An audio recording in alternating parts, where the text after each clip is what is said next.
Pop quiz. What's the name of the smallest country in the world? I'll give you a hint. It's also the heart of one of the biggest religions on the planet. You know, the home of a guy who mostly wears flowing white robes and gets driven around in this incredibly swag custom Jeep. Have you already guessed? That's right, I'm talking about Vatican City, often simply called the Vatican. The Holy City only covers 121 acres. That's just 14% of New York's Central Park, and contains a tiny population of around 800 people.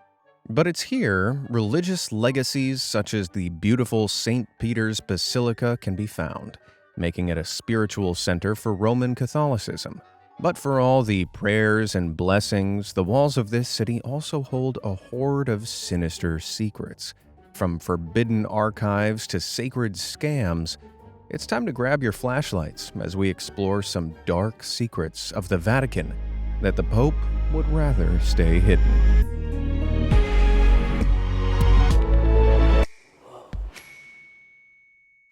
Unidentified holy objects. The Catholic Church is one of the oldest institutions in the Western world, with origins dating back over 2,000 years. And in that time, it's collected several centuries' worth of documents. However, these documents are not open to the public. Instead, they're kept in a mysterious vault known as the Vatican's Secret Archives. It's a huge storage space adjacent to the Vatican Library, containing 35,000 volumes of catalogs and 53 miles of shelving. I bet Tom Hanks is glad he didn't have to sprint down that endless hallway whilst shooting the Da Vinci Code. But even Tom Hanks is forbidden to enter, as these archives are only accessible to scholars once they are 75 years old. Given the average life expectancy ranges from 81 to 83 years of age here, that only offers an exceptionally narrow window for academic study, given that PhDs can take years to complete. Though some hard-working scholars have managed to successfully unearth some incredible documents from the archives, such as a letter from Mary, Queen of Scots, who, after being forced to abdicate her throne, was sentenced to death. Mary wrote to Pope Sixtus V, not confusing at all, begging for aid. But the Pope left her on red and ignored her letter entirely. Mary was then famously beheaded on February 8, 1587. The secret archives also contain a document that literally changed the course of European history. It's the official excommunication of Martin Luther, the German priest who divided Europe with his 95 Theses and created the Protestant division of Christianity. The Vatican keeps more receipts of its exes than Taylor Swift, and it's the Vatican's receipt-keeping that calls for the strict security and privacy of the archives. They're designed to house the Holy See's official paperwork, along with any of the Pope's correspondence with other official figures. And there remains literal miles of other archives yet to be explored. With all this mystery, naturally, conspiracy theories about what's really lurking in them have bred like rats. Some people claim that the Vatican may be concealing evidence of UFOs down there, and that they even have a secret stash of alien skulls. Now, these conspiracy flames were fueled in October 2007 when a series of images were captured that appeared to depict a strange orange disk flying over St. Peter's Basilica. Had the Vatican been concealing Valentino's mothership all along? Unfortunately, that's not the case. And this bright orange flying saucer is more likely sunlight reflecting off a plane, or good old-fashioned Photoshop. Failing that, maybe it's the new Pope-mobile? It would certainly make the Pope look fly, literally. So while there's no concrete evidence that aliens ever touched down in the Vatican, the many miles of unexplored archives means we can't completely rule out any extraterrestrial contact of the holy kind. Grave grudges. You've probably heard stories of people taking grudges to the grave, right? Well, bottling up all that anger and being buried with it seems like a waste of energy, in my opinion. But that's where the Vatican differs. It turns out the papacy has held grudges that can extend into the afterlife. No, seriously. In a battle between popes, Pope Stephen VI put the dead body of his predecessor, Pope Formosus, on trial. Now, this is a morbid tale of history that the Catholic Church would prefer you didn't know about, as it reveals the Vatican's very violent past. This papal prosecution was known as the Cadaver's Synod, which literally translates to the corpse trial, and took place over 1,000 years ago back in 897. Pope Formosus had only been in the ground for 7 months when he was unceremoniously dug up. His body was then dressed in ecclesiastical robes and propped up on the papal throne to be put on trial. Man, that courtroom must have stunk. I'm sure glad I wasn't there for jury duty. Aware that dead people aren't exactly talkative, a priest was appointed to speak on Pope Formosus's behalf. But you're probably wondering why on earth Pope Stephen VI was doing this. The official reason is that Pope Formosus was charged with the crime of violating church law, as he had served as Bishop of Rome while still the bishop of a different diocese, which is an area controlled by a bishop. But the real reason for this wacky power play was even crazier. It was a political stunt. You see, back in those days, the papacy possessed heavyweight political power. Only the Pope could appoint the Holy Roman Emperor, one of the most powerful positions in Europe at the time. The Holy Roman Emperor ruled over Germany, Austria, Switzerland, as well as regions of present-day France and Italy, and the person appointed to be emperor was something bitterly fought over by rival factions. Pope Formosus personally supported Arnulf of Carinthia. However, the candidate he was reluctantly forced to crown as emperor was Lambert, son of the Duke of Spoleto. The Spoleto family was incredibly influential and held strong ties to the then Cardinal Stephen. But then Pope Formosus turned the tables by inviting Arnulf of Carinthia to invade Italy. Arnulf successfully deposed Lambert, and Pope Formosus wasted no time in appointing him as the new Holy Roman Emperor. This bitter betrayal stung Cardinal Stephen and the Spoleto family, and once Pope Stephen VI rose to power, they wasted no time in getting their revenge by putting Pope Formosus's corpse on trial. He was declared guilty of crimes against the church, and all his acts as pope were declared null and void. Following that, the corpse was then stripped of all its rich garments and dressed in rags. Even the 3 fingers he had used for blessings were cut off. Finally, the body was cast into the Tiber River, the place where you threw anything you wanted to permanently exile from society. But Stephen's petty revenge didn't last long either, as only a year and a half later, he was imprisoned and executed. Wow, who knew the papacy could be more dramatic than Game of Thrones? George R.R. Martin better start taking notes. Between a zombie pope trial and Vatican alien sightings, I'm not sure which sounds crazier. How about you? For the zombie trial, hit that like button. For the alien pope relations, hit subscribe. All right, what do we got next? A hell of a guy. Detox treatments are all the rage these days, purging those nasty toxins from your body. Some people go on juice cleanses or take shots of apple cider vinegar, while kookier celebrities like Gwyneth Paltrow went on a 8-day goat milk cleanse. I feel sorry for the goat. But perhaps the ultimate detox is one recommended by the Vatican Church, as they offer to cleanse literal demons from your body. 500,000 people reportedly seek exorcisms every year in Italy alone, though this is a practice that remains deeply controversial amongst medical professionals. Despite expert warnings, the Catholic Church fully endorses exorcisms, that is, evicting demons from a person's body through the power of prayer. The Vatican even runs its own exorcism school. Every year, 250 priests from 50 countries arrive in Rome to learn how to identify demonic possession and how to perform the exorcism ritual. The late world champion of demon wrestling was one priest known as Gabriel Amorth, who acted as the chief exorcist of the Vatican, and during his tenure at the ministry, performed over 160,000 exorcisms by 2013. Hang on, let's do some math here. He was ordained in 1954, so 59 years till 2013.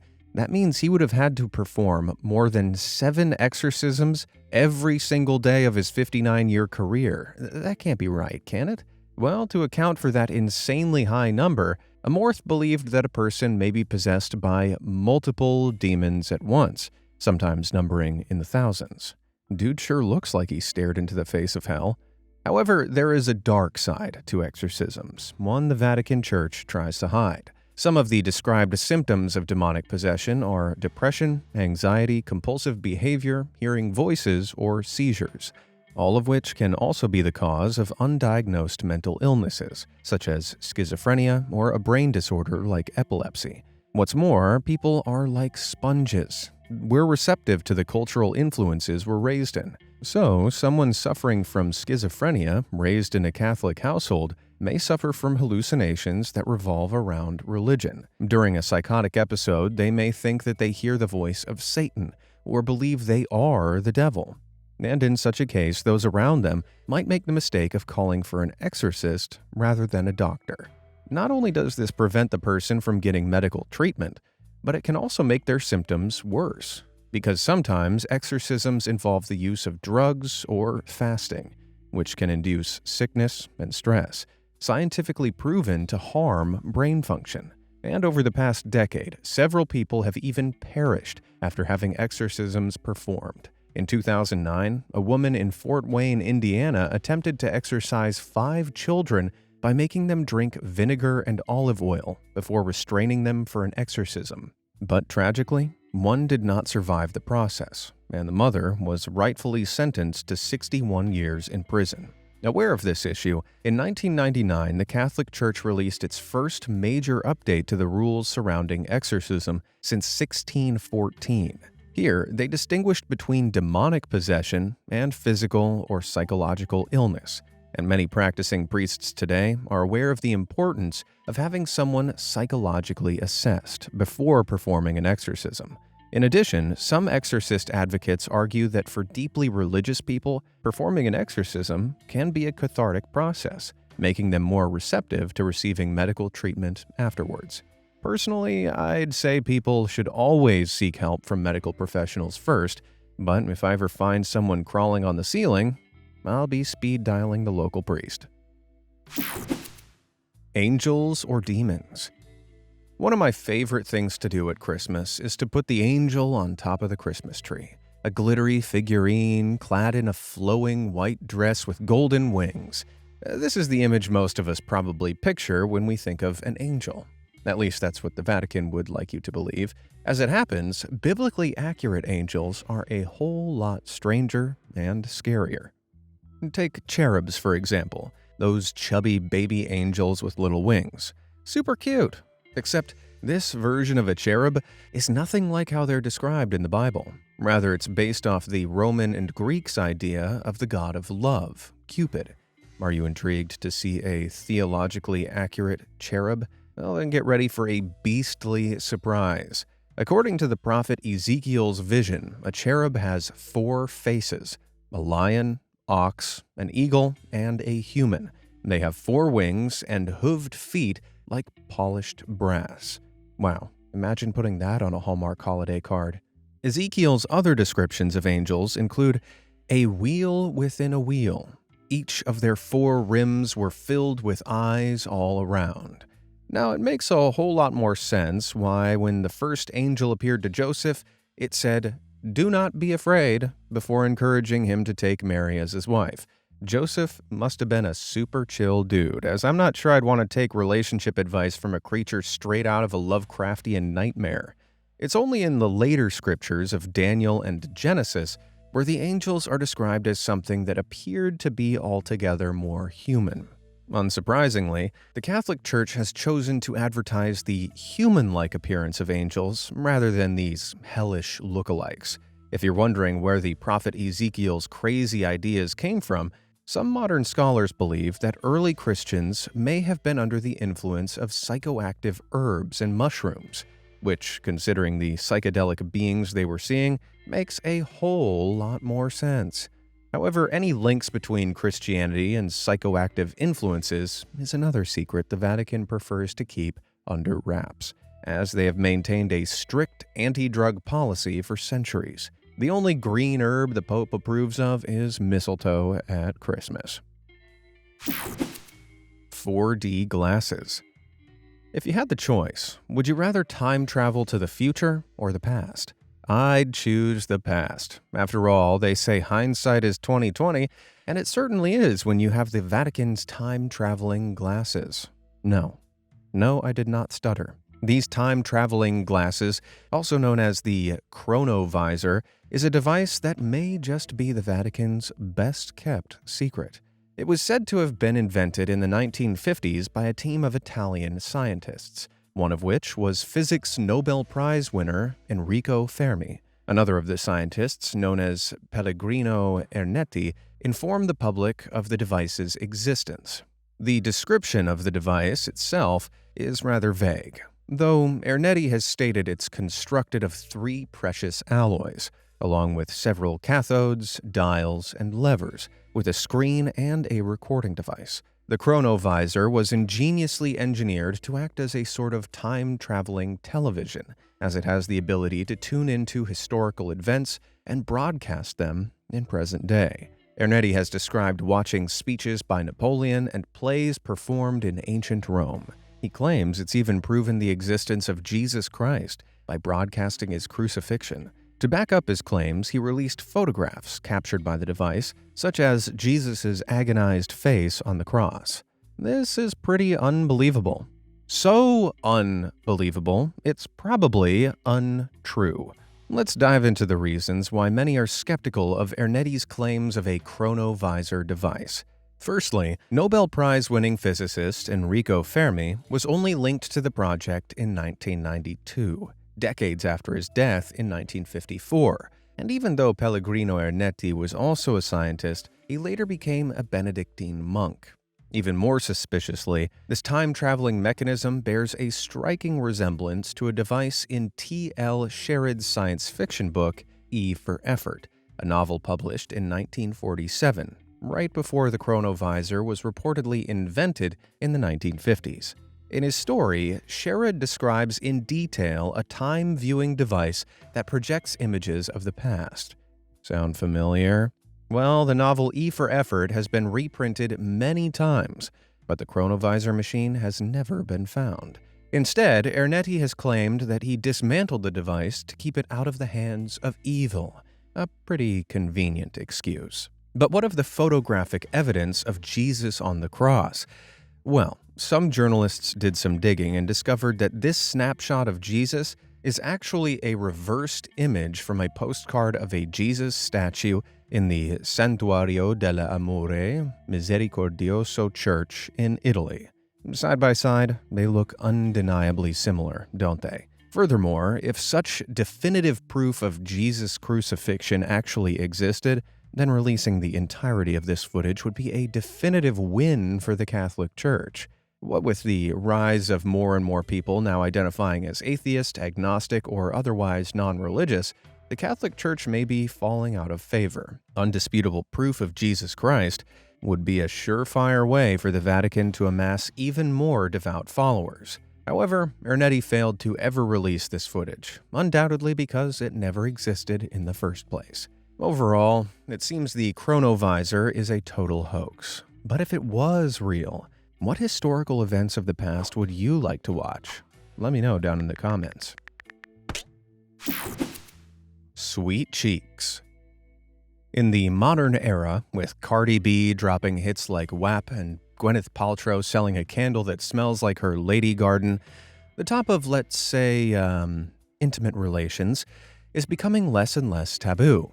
Not enough for the YouTube algorithm yet, but we're working on it. However, there is one institution that remains staunchly prudish. The Catholic Church is fiercely conservative. They do not permit such relations before marriage or any means of artificial contraception. In addition, all Roman Catholic priests are required to remain celibate and never marry. This is to follow the example of Jesus Christ in being married to the Church instead. But it turns out, behind this straight-laced frontier, the Vatican has its own salacious secrets. The Pope may prefer to wear white, but hidden away in his offices is a room that will have the rest of us blushing red. It began in 1516, when Renaissance artist Raphael was commissioned to decorate a bathroom in the papal apartments for Cardinal Bibbiena. And unlike other holy men, Cardinal Bibbiena played fast and loose with the idea of purity, fascinated by raunchy pagan imagery unearthed in ancient Roman ruins. So he hit up Raphael to transform his bathroom from a squeaky clean space to a dirty showcase. The panels were painted with portraits of a nude Venus, the goddess of love, and Cupid, the god of desire, accompanied by naked nymphs being spied upon by lusty satyrs, creatures that were half man, half goat. And unlike Barbie and Ken dolls, all the paintings had their anatomy fully intact. It became known as the Sufetta della Bibbiena, or the small, heated room of Cardinal Bibbiena, and even God doesn't want you to know what he got up to in there. Unsurprisingly, the rest of the Vatican loathed the artwork and have made numerous attempts to censor or erase it. At one weird point, the room was even made into a kitchen, but no doubt the sight of the satyr's junk put people off their food. So, the room was abandoned once again. Until finally, a Catholic art expert rediscovered the paintings in the mid-19th century and preserved them as part of Raphael's legacy. But to this day, access remains restricted, with the Vatican concealing its pervy past. And after 1870, this section of the palace was turned into the Pope's own residence. Cardinal Bibbiena's old bedroom is now used for official diplomatic meetings with visiting heads of state. Little do these politicians know what nude images are concealed inside the next room. So while the Catholic Church likes to preach purity, who knows what the Pope gets up to in the restroom between meetings?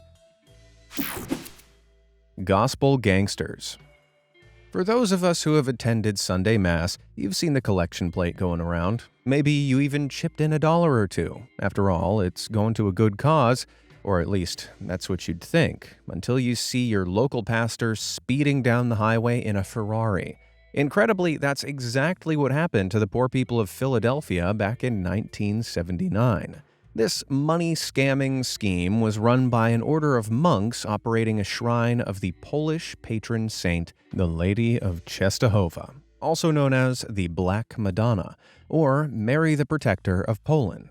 They raised a total of $250,000 in donations from mass requests. However, instead of spending the money on good causes, the monks went on insane shopping sprees. In addition, they procured more than $400,000 in donations meant to erect bronze memorial plaques for the shrine. But the funds were embezzled and spent on sports cars instead. The monks' greed didn't stop there, though. They even dipped into the order's cemetery fund, which is the legal requirement for perpetual care of burial plots and memorials. But the monks illegally spent a $64,000 chunk of it. In less than a decade, the monks spent over $20 million on luxury goods and funding what was described as chaotic lifestyles. Eventually, the corrupt monks were discovered, and the Vatican ordered them to turn over their televisions, stereos, cars, and credit cards. In response, half the monks left the order. A crisis of faith conveniently occurring as soon as the fun money was cut off.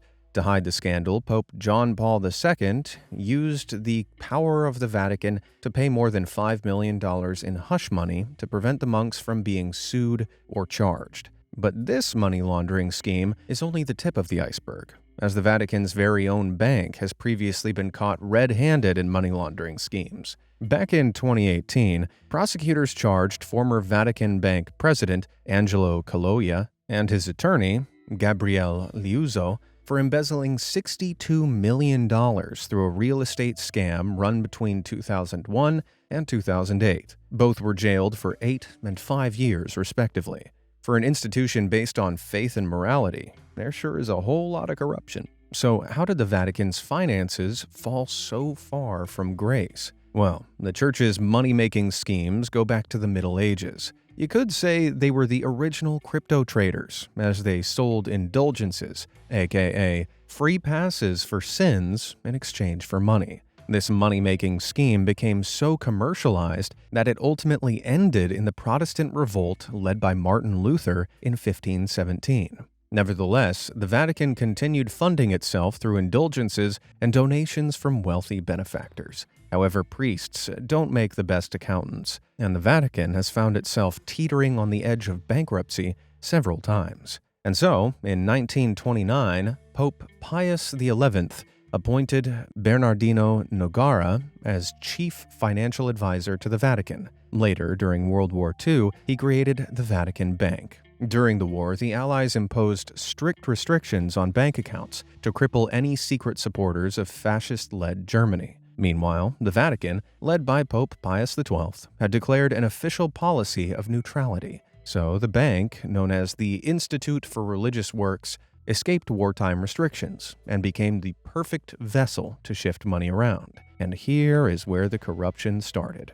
Because of its state sovereignty, the Vatican Bank retains the ability to withhold account information from regulators and authorities, and all this secrecy has provided excellent cover, as in 2012, 4 priests were investigated for operating bank accounts for the mafia to launder money. And priests haven't just been having shady meetings with men in black suits. They've also exploited loopholes in the Italian tax system. Under Italian law, any commercial buildings can waiver their property taxes if the building also contains a chapel. And so, the Vatican exploited this loophole mercilessly, running a chain of hotels and health clinics and inserting a chapel in every single building. All this tax evasion totaled a whopping 4 billion euros, about $4.2 billion, owed to the Italian government. Though this tax scheme came to an end when the European Court of Justice issued a judgment that the Vatican will have to pay back its hefty tax bill.